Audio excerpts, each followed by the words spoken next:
Morning, church. How we doing? Now, if you are a long time listener, you know that sometimes I'm not just in that really wonderful office with all the good books and documents behind me. Sometimes I am on a walk. Sometimes I am in my home or on my deck in the summer.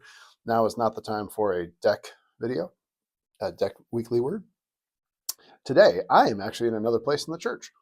I'm in a newly changed room. This was at one point kind of an office that kind of turned into storage of education materials from 40 so years ago. All of that had kind of compiled maybe 20 years ago. I don't know. But we went through it, we cleared it out, and now this is a nursing room for new moms. There's a mini fridge back there, chair, light, some good books you can read to your kiddo.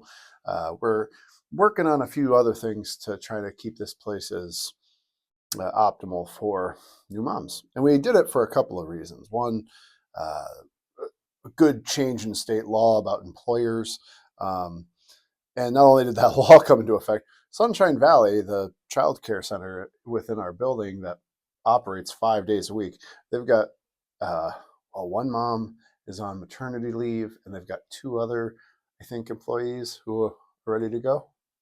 So there's going to be more babies in this building, which more babies. You okay?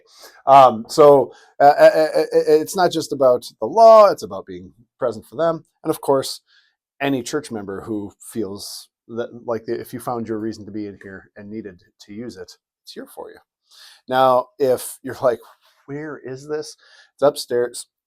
It's actually in the education side of the building, across from mine and Jerry's office.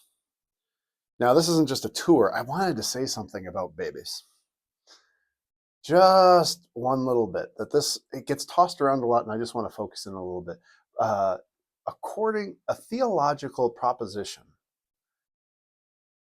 and if I wanted to use this word, a dogma that you can subscribe to or not, but is rampant in the Christian tradition, is the idea of what they call the Imago Dei, the image of God.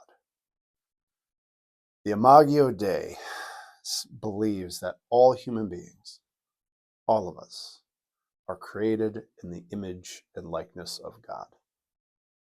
And let me tell you, when you're holding a brand new baby, whether it's yours or somebody else's, the reality of that spiritual truth is so real, so powerful, so obvious.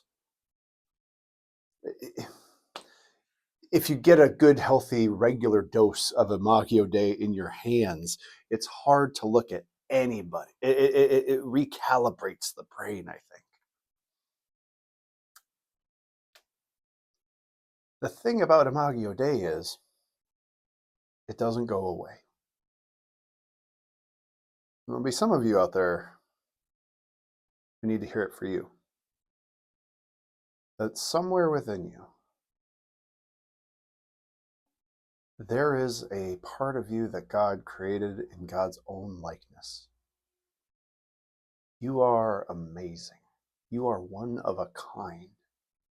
And nothing you do or what someone else did to you or what the world or systems or policies, none of that can hamper or take one bit away from that.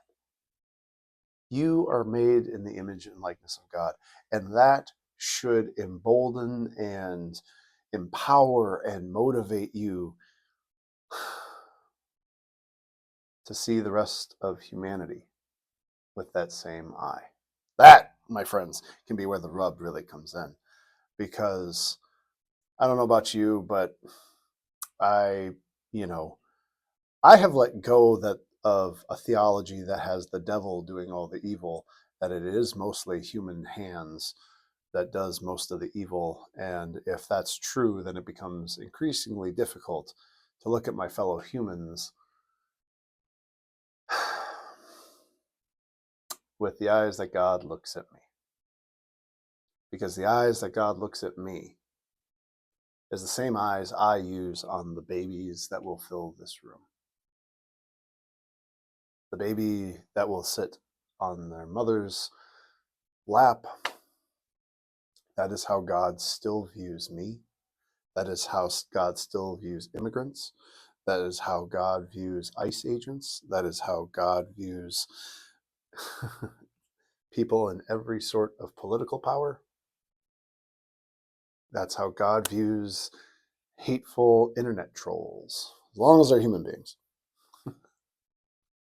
See, that's the practice. And I'm not great at it. I'm not great at remembering the Imago Dei, which is why it's helpful to have babies in your life. It's helpful to have baptisms to just kind of shockingly remind us. And it's also helpful to be part of a community that honors that, the Imago Dei in all of us.